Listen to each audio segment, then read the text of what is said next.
Digital क्रांति का लाभ उठाने के लिए और डिजिटल क्रांति का लाभ किसानों तक पहुंचाने के लिए सरकार ने इस मिशन की शुरुआत की है और इस मिशन के अंतर्गत सभी किसानों को एक डिजिटल किसान पहचान पत्र दिया जाएगा। किसान की पहचान, किसान आईडी अब अलग से बनेगा माननीय सभापति महोदय, और इसका लाभ किसानों तक लाभ और सेवाओं तक पहुंचने के लिए स्वयं के रूप में स्वयं को डिजिटल रूप से पहचान वो प्रमाणित कर पाएगा और बिना किसी परेशानी के सरकारी योजनाओं का लाभ उठा सकेगा। उन्हें अपना पूरा विवरण प्रस्तुत करने की जरूरत नहीं होगी। पहले फसल ऋण प्राप्त करने के लिए कागजी कार्रवाई में ही महीनों निकल जाते थे, अब 15 से और अब आधे घंटे के बाद किसान रजिस्ट्री बनने के बाद वो फसल का ऋण प्राप्त कर सकते हैं। बिना किसी कागज के फार्मर आईडी बताकर अपनी बोई गई फसल का ब्यौरा साझा कर सकते हैं, जिससे एफसीआई आसानी से उनकी फसल खरीद सकती है। एक नहीं, अनेकों लाभ इस डिजिटल कृषि मिशन के कारण किसानों को होंगे। समय की सीमा के कारण माननीय अध्यक्ष महोदय, मैं उसके विस्तार में नहीं जाना चाहता। अभी एक मित्र ने बेगूसराय के मक्का अनुसंधान केंद्र को यह कहा कि वो बदला जा रहा है। अब भ्रम फैलाने में तो कुछ प्रतिपक्षी मित्र मास्टर है। मैं कहना चाहता हूं माननीय अध्यक्ष महोदय, बेगूसराय में जो मक्का का अनुसंधान केंद्र है वो बेगूसराय बिहार में ही रहेगा, वो नहीं बदला जाएगा। कर्नाटक के लिए हम अलग से संस्थान खोलने का काम करेंगे। ये मोदी सरकार है, मोदी है तो मुमकिन है, हम छीनते नहीं है, नया खोलने का काम करते हैं। और ऐसे ही माननीय अध्यक्ष महोदय, इस नए बजट में सबसे बड़ी एक बात जो है, प्राकृतिक खेती के मिशन को स्वीकृत किया गया है। मैं बधाई देना चाहता हूं, धन्यवाद देना चाहता हूं प्रधानमंत्री नरेंद्र मोदी जी को। वो केवल आज की नहीं सोचते, कल की भी सोचते हैं, आने वाली पीढ़ियों के भविष्य की भी सोचते हैं। आने वाले समय में धरती कैसे पीढ़ियों के लिए उपयोगी बन पाएगी, इसका भी विचार करते हैं। और इसलिए प्राकृतिक खेती मिशन जो बिना केमिकल फर्टिलाइजर की खेती होगी, और ये संभव है माननीय अध्यक्ष महोदय, अगर सही ढंग से प्राकृतिक खेती की जाए तो उत्पादन घटेगा नहीं, कई मामलों में उत्पादन बढ़ सकता है। मोदी जी की ये पहल धरती को बचाएगी केमिकल फर्टिलाइजर के प्रभाव के कारण जो धरती का स्वास्थ्य खराब हो रहा है और आज हमारा स्वास्थ्य बिगड़ रहा है, उससे बचाने की पहल की है। माननीय अध्यक्ष महोदय, इस बजट में ये मोदी विजन ही है, पीएम धन धान्य कृषि योजना बनी है। हम देखते हैं कि देश के अनेक राज्यों में उत्पादन बहुत ज्यादा है, लेकिन कई राज्य ऐसे हैं जहां उत्पादन कम है। जब राज्यों में भी हम देखते हैं, कुछ राज्यों के कुछ जिलों में उत्पादन बहुत कम है और इसलिए उत्पादकता, सिंचाई, क्रेडिट एक्सेस और पोस्ट हार्वेस्ट मैनेजमेंट को बढ़ाने के लिए 100 एस्पिरेशनल कृषि जिलों पर ध्यान केंद्रित पीएम धन धान्य कृषि योजना के तहत करेंगे और 1 करोड़ 7 लाख किसानों को उसका लाभ होगा। बिहार के लोगों ने बात की थी तो बिहार को भी निश्चित तौर पर उसका लाभ मिलेगा। माननीय अध्यक्ष महोदय, ऐसी अनेकों पहले दलहन और तिलहन के मामले में आत्मनिर्भरता के लिए मिशन, फलों और सब्जियों के लिए व्यापक कार्यक्रम, राष्ट्रीय उच्च उपज बीज मिशन, कपास उत्पादकता मिशन, ये भी बनाने का ये भी घोषणाएं इस बजट में की गई है। कांग्रेस ने भी 2009 के अपने घोषणा पत्र में कई तरह के वादे किए थे। प्रत्यक्ष सहायता दी जाएगी, इसका अनुमान लगाएंगे। ये अनुमान लगाते रहे और प्रधानमंत्री नरेंद्र मोदी जी ने बना दी प्रधानमंत्री किसान सम्मान निधि की योजना। बड़ी बात हो रही थी, 60,000 करोड़ के कर्जा माफ किए गए, 60 साल में 60,000 करोड़। लेकिन अकेले पीएम किसान सम्मान निधि योजना के अंतर्गत 3,68,000 करोड़ रुपया किसान के खाते में सीधे पहुंचाएगा। 3,68,000 करोड़ रुपया सीधे अकाउंट में। माननीय अध्यक्ष महोदय, एक सम्मानीय प्रधानमंत्री जी हुए थे जो कहते थे मैं क्या करूं, 1 रुपया भेजता हूं 15 पैसे पहुंचते। सेम। लेकिन मोदी जी मजबूर प्रधानमंत्री नहीं है, मजबूत प्रधानमंत्री है। 1 रुपया डालते हैं तो सीधे 1 रुपया ही पहुंचता है, 6,000 डालते हैं तो 6,000 ही पहुंचते हैं। और पहुंचते भी डीबीटी के माध्यम से ऐसे कि इधर क्लिक किया और उधर पैसे पहुंच गए। बिहार के मित्र यहाँ बैठे, अभी भागलपुर में माननीय अध्यक्ष महोदय गिरिराज जी आप भी मंच पर थे, हम लोग मंच पे बैठे, प्रधानमंत्री जी ने क्लिक किया और वह मोबाइल के साथ दिखा रहे थे, आ गया। ये चमत्कार हुआ है। प्रधानमंत्री किसान मानधन योजना बनी किसानों के लिए, बुढ़ापे का सहारा ये योजना बन रही है ताकि 3,000 रुपया महीना उनको हर महीने बुढ़ापे के बाद पेंशन मिल सके। 10,000 किसान उत्पादक संगठन बने और उन एफपीओ में से कई बहुत बेहतर काम कर रहे हैं। टमाटर, प्याज और आलू जैसी चीजें जो जल्दी खराब होती है, मैं उनके बारे में भी बात करना चाहता हूं। माननीय अध्यक्ष महोदय, हमने बाजार हस्तक्षेप योजना बनाई पीएम आशा के तहत और ये तय किया कि अगर इन फसलों के बाजार भाव 10% से ज्यादा गिर जाते हैं तो हम बाजार में हस्तक्षेप करेंगे और कुल जो उत्पादन है उसका 25% खरीदने के तत्काल फैसला करेंगे। राज्य जो घाटा होगा, राज्य और केंद्र 50-50% के आधार पर उसको 50-50% के आधार पर उसको बहन करने का काम करेगा। और इसलिए माननीय अध्यक्ष महोदय, टमाटर, आलू, प्याज ये लेकिन माननीय अध्यक्ष महोदय, राज्य कृषि का विषय है और ये हम खरीदते हैं तो राज्यों के माध्यम से ही खरीदते हैं। राज्य सरकारें हमको लिखती है और अनुमति मांगती है तो केंद्र सरकार अनुमति देती है और हम ये अनुमति देने में ठीक दाम के लिए कोई कोताही नहीं करेंगे। माननीय अध्यक्ष महोदय, हमने ये भी तय किया, माननीय अध्यक्ष महोदय, अरे मैं आज भी टमाटर की खेती करता हूं। मेरे मित्र, भाव पूछने की बात मुझसे मत करो, खालिस किसान हूं।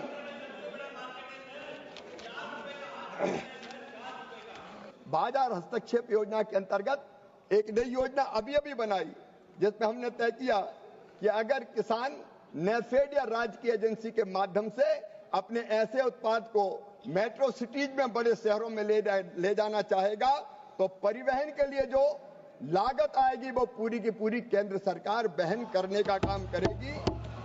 और मध्य प्रदेश, उड़ीसा, छत्तीसगढ़ और आंध्र प्रदेश को इसकी मंजूरी देने का काम भी किया है। ये फैसला अभी कुछ दिनों पहले माननीय अध्यक्ष महोदय हम लोगों ने किया है। अब माननीय अध्यक्ष जी, ये तो फेयर नहीं है, बात पूरी सुननी चाहिए। मैं भी चिंतित हूं कि खेत की कीमत में, गांव में जो कीमत मिलती है उसमें, और आपने भी कहा है कि जो उपभोक्ता को मिलती है उस कीमत में अंतर कम होना चाहिए। किसान को ठीक दाम मिलना चाहिए, उपभोक्ता को भी कुछ सस्ता मिलना चाहिए और बीच में जो बिचौलिए हैं उनको कम करने का प्रयत्न करना चाहिए। इस काम में हम निरंतर लगे हुए हैं और आप भी कोई सकारात्मक सुझाव देंगे तो उन सुझावों को भी विचार करके अगर लागू करने के लायक होगा तो निश्चित रूप से माननीय अध्यक्ष महोदय विचार करके हम उस पर फैसला करने का काम करेंगे। पिछले दिनों माननीय अध्यक्ष महोदय, किसान के कुछ उत्पादनों के दाम घटे, जैसे सोयाबीन के दाम घटे, सरकार ने तत्काल फैसला किया। मैं हमारे गृह मंत्री अमित शाह जी को भी बधाई देना चाहूंगा, उनकी अध्यक्षता में एक कमेटी है और उस कमेटी ने फैसला किया कि जो खाद्य तेल है उसका आयात होता था 0% ड्यूटी पे होता था, उसको बढ़ा के 20% और इफेक्टिवली 27.5% कर दिया गया ताकि हम अपने किसानों को प्रोटेक्ट करने का काम कर पाए। इतना ही नहीं, माननीय अध्यक्ष महोदय, हमने फैसला किया अमित जी की अध्यक्षता में जो कमेटी, उसने कि प्याज के एक्सपोर्ट पर बैन खोला जाए और 40% से घटा के 20% एक्सपोर्ट ड्यूटी की जाए ताकि प्याज के उत्पादक किसानों को ठीक दाम मिल सके। माननीय अध्यक्ष महोदय, चावल के एक्सपोर्ट पर मिनिमम एक्सपोर्ट प्राइस लगी हुई थी, हमने उस मिनिमम एक्सपोर्ट प्राइस को भी हर प्रकार के चावल के ऊपर से हटाने का काम किया ताकि चावल के रेट भी हमारे किसानों को ठीक निर्यात होने के कारण मिल सके। अभी हमने फैसला किया मसूर जो दलहनों में आती है और कई राज्यों में होती है, अभी वो 0% इंपोर्ट ड्यूटी पर आती थी, हमने फैसला किया कि उस पर 11% इंपोर्ट ड्यूटी लगाई जाएगी ताकि मसूर के दाम कम ना हो। और आज मैं माननीय अध्यक्ष महोदय आपके माध्यम से सदन और सदन के माध्यम से किसानों को आश्वस्त करना चाहता हूं, विश्वास दिलाना चाहता हूं कि तुअर हो, मसूर हो, उड़द हो, किसान जितनी भी ये दाल पैदा करेगा वो रजिस्ट्रेशन करवाए, 100% खरीदी करेंगे, 100%। एक दाना नहीं छोड़ेंगे माननीय अध्यक्ष महोदय, 100% खरीदी करने का काम करेंगे ताकि किसान को दलहन के रेट भी ठीक मिल सके। इसलिए हमने ये फैसला किया है माननीय अध्यक्ष महोदय, किसानों के पक्ष में हमने सदैव आयात और निर्यात नीति बनाने का फैसला और नीति बदलने का काम किया है। इसके साथ ही माननीय अध्यक्ष महोदय, मैं निवेदन करना चाहूंगा एक और महत्वपूर्ण काम जिसके बारे में चर्चा भी हो रही थी। किसानों को अगर नुकसान हो जाए तो वो बर्बाद और तबाह हो जाता है। एक साल अगर किसान की फसल खराब हो जाती है तो 3 साल वो पनपता नहीं है। माननीय अध्यक्ष महोदय, हमने फैसला, प्रधानमंत्री जी ने एक बड़ा फैसला किया प्रधानमंत्री फसल बीमा योजना का। यहां से बात उठाई जा रही थी कि फसल बीमा योजना कब बनी, ये फसल बीमा योजना कब बनी। मैं अंतर बताना चाहता हूं मेरे प्रतिपक्ष के मित्रों और पूरे देश को भी बताना चाहता हूं। हाँ, प्रधानमंत्री फसल योजना पहले भी थी, लेकिन पहले कैसी प्रधानमंत्री फसल योजना नहीं, फसल बीमा योजना पहले भी थी, लेकिन पहले कैसी फसल बीमा योजना थी। माननीय अध्यक्ष महोदय, पहले फसल बीमा योजना में इकाई होती थी जब आपकी सरकार थी। फसल बीमा योजना की इकाई होती थी ब्लॉक, और ब्लॉक के इकाई होने का मतलब क्या है?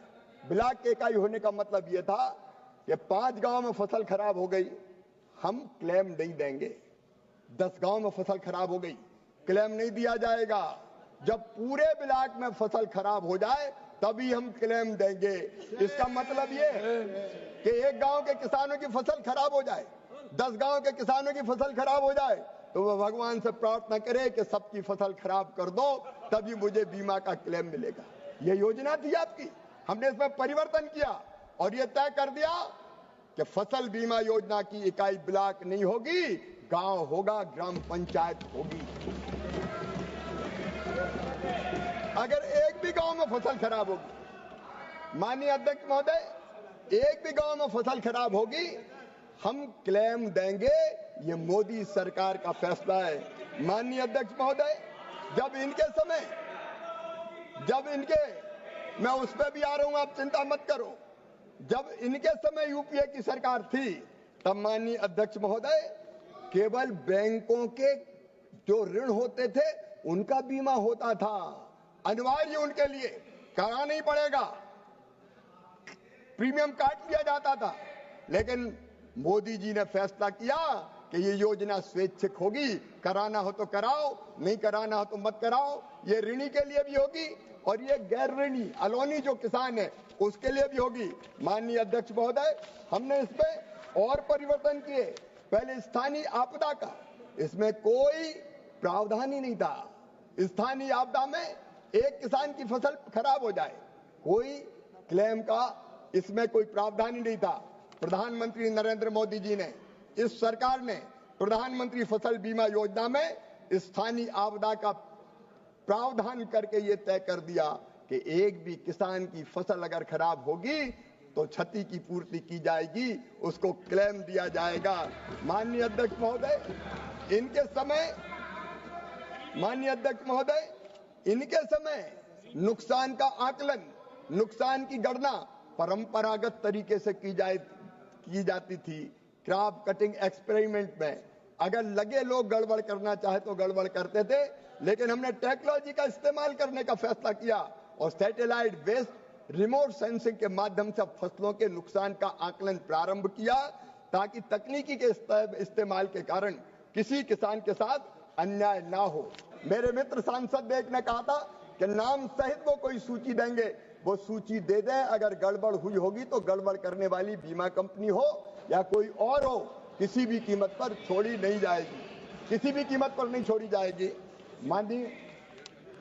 माननीय अध्यक्ष महोदय, मैं आपके माध्यम से निवेदन करना चाहता हूं कि उस समय केवल प्रधानमंत्री फसल बीमा योजना के दावों के निपटान में विलंब होता था।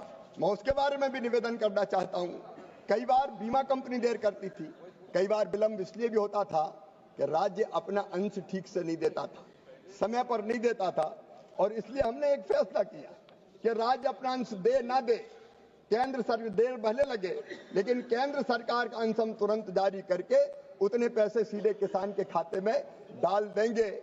और सभी औपचारिकताएं अगर पूरी हो गई होगी और बीमा कंपनी क्लेम देने में अगर देर करेगी तो 12% ब्याज बीमा कंपनी को किसान को देने का काम करना पड़ेगा, ताकि विलंब भी अगर कहीं हो तो माननीय अध्यक्ष महोदय उसका खामियाजा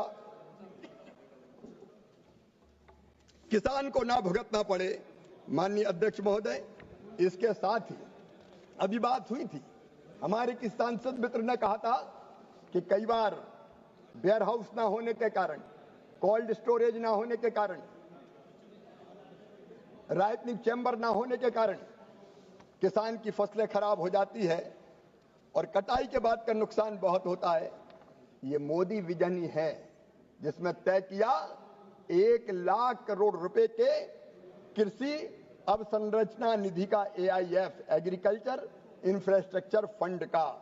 और मुझे कहते हुए प्रसन्नता है कि माननीय अध्यक्ष महोदय 30/11/2024 तक AIF के तहत 85,314 परियोजनाओं के लिए 51,783 करोड़ रुपए की स्वीकृति दी गई है। और इन स्वीकृत परियोजनाओं से लगभग 85,208 करोड़ रुपए का निवेश जुटाया गया है।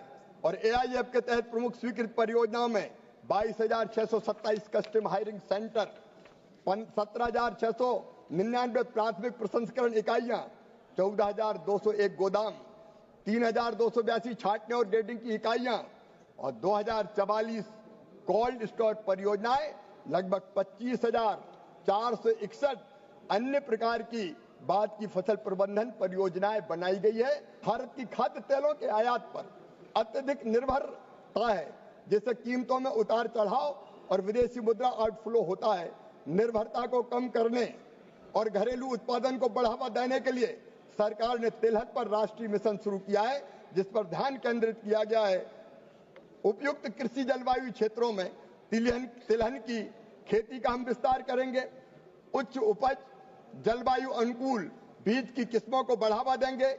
किसानों को प्रोत्साहित करने के लिए सरकारी एजेंसियों के माध्यम से सुनिश्चित खरीद करेंगे। और माननीय अध्यक्ष महोदय, दलहनों के लिए भी इसी तरह से लगातार हमारे प्रयास चल रहे हैं। 6 साल का दलहन आत्मनिर्भरता मिशन है, जिसमें हमने तुअर, उड़द और मसूर पर ध्यान केंद्रित किया है। नेफेड और NCCF द्वारा उच्च खरीद और किसानों को स्थिर मूल्य प्रदान करने की हमारी गारंटी है।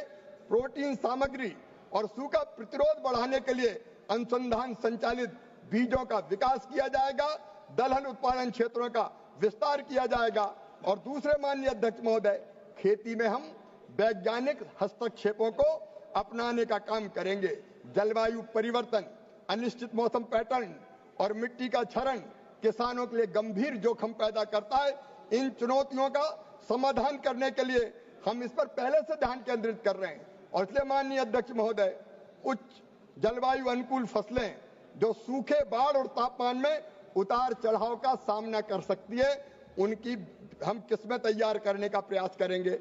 उच्च उपज कीट प्रतिरोधी बीज किस्मों के लिए ICAR के नेतृत्व वाला अनुसंधान कार्यक्रम चलाया जाएगा। ये सुनिश्चित करने के लिए कि AI, रिमोट सेंसिंग, LOT का उपयोग करके हम सटीक खेती तकनीकी, बेहतर संसाधन उपयोग और कम लागत के साथ उच्च उत्पादकता सुनिश्चित करने का काम करेंगे। कृषि मशीनीकरण का विस्तार भी हमारा लक्ष्य है। भारत पहले से ही दुनिया का सबसे बड़ा ट्रैक्टर बाजार है और अब हम निम्नलिखित को बढ़ावा दे रहे हैं। नमो ड्रोन दीदी के माध्यम से छिड़काव और निगरानी के लिए ड्रोन और पानी के उपयोग को अनुकूलित करने के लिए न कम हो न ज्यादा हो स्वचालित सिंचाई प्रणाली। माननीय अध्यक्ष महोदय, हमारा लक्ष्य है कृषि निर्यात को बढ़ाना, भारत को विश्व खाद्य बास्केट बनाना। भारत पहले से ही माननीय अध्यक्ष महोदय चावल, चीनी और मसालों के शीर्ष वैश्विक निर्यातकों में से है, लेकिन हमें अपने कृषि निर्यात का विस्तार करने के लिए और अधिक प्रयास करने की आवश्यकता है। देरी को कम करने और निर्बाध व्यापार सुनिश्चित करने के लिए भी इंफ्रास्ट्रक्चर खड़ा हो, उस क्षेत्र में भी सरकार काम करेगी और अंतर्राष्ट्रीय गुणवत्ता मानकों को पूरा करने के लिए स्वच्छता एवं पादप स्वच्छता का अनुपालन, इसके लिए क्लीन प्लांट प्रोग्राम हमने माननीय अध्यक्ष महोदय चलाया हुआ है। उच्च मूल्य वाले बागवानी उत्पाद, डेयरी और मत्स्य पालन, जैविक और जीआई टैग कृषि उत्पाद, इस पर हम ध्यान दे रहे हैं और बाजार का विविधीकरण करके माननीय अध्यक्ष महोदय फूलों की सब्जी, फलों की सब्जी, फूलों की खेती, सब्जियों की खेती, औषधि खेती, मसालों की खेती, पशुपालन, मछली पालन, रेशम पालन, उसके साथ साथ कृषि वानिकी, इस पर भी हम लगातार ध्यान देने का काम कर रहे हैं। माननीय अध्यक्ष महोदय, कृषि क्षेत्र में क्षेत्रीय असंतुलन दूर करने के लिए हम उत्पादन, भूमि उपयोग और ऋण पहुंच में क्षेत्रीय जो असंतुलन बना है उसको दूर करने के लिए कम उत्पादकता और सीमित सिंचाई और विविधीकरण की कमी से जो क्षेत्र पीड़ित है उनको अतिरिक्त उत्पादन करने के लिए एक नई रणनीति हमने बनाई है। माननीय अध्यक्ष महोदय, संतुलित कृषि विकास के लिए हमारी रणनीति में शामिल है नंबर 1 कृषि ग्रामीण विकास, जल संसाधन और वित्त मंत्रालय क्षेत्र विशिष्ट हस्तक्षेपों को डिजाइन करने के लिए हम मिलकर काम कर रहे हैं। क्रेडिट एक्सेस और भूमि उपयोग के लिए स्थानीयकृत योजना हमने बनाई है।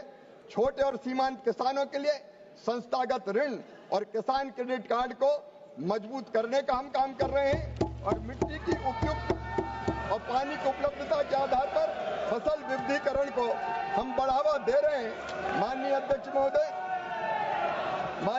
महोदय, किसानों के समूहों को मजबूत करने का काम भी कर रहे हैं और इसके साथ ही माननीय अध्यक्ष महोदय, मैं विनम्रता और दृढ़ता पूर्वक निवेदन करना चाहता हूं कि अध्यक्ष महोदय, फूड बास्केट भारत को दुनिया का बनाने में हम कोई कसर नहीं छोड़ेंगे। भारत आज विश्व बंधु है लेकिन कल विश्व गुरु बनेगा। स्वामी विवेकानंद जी के कुछ शब्दों के साथ मैं अपनी बात समाप्त करूंगा। स्वामी विवेकानंद ने 100 साल पहले कहा था, सुदीर्घ रंगी समाप्ति जान पड़ती है, महानिशा का अंत निकट है, लेकिन जो अंधे हैं वो सुन नहीं सकते, देख नहीं सकते, जो बहरे वो सुन नहीं सकते। लेकिन मैं स्पष्ट रूप से देख रहा हूं कि भारत माता एक बार फिर से अंगड़ाई लेके खड़ी हो रही है और विश्व गुरु के पद पर आसीन हो रही है। एक नरेंद्र ने 100 साल पहले कहा था और दूसरे नरेंद्र के नेतृत्व में ये होगा, ये होगा, ये होगा। भारत विकसित भारत बनेगा और कृषि की उसमें विशेष रूप से योगदान होगा। समृद्ध किसान होंगे और कृषि आगे बढ़ेगी। बहुत बहुत धन्यवाद। माननीय सदस्यगण।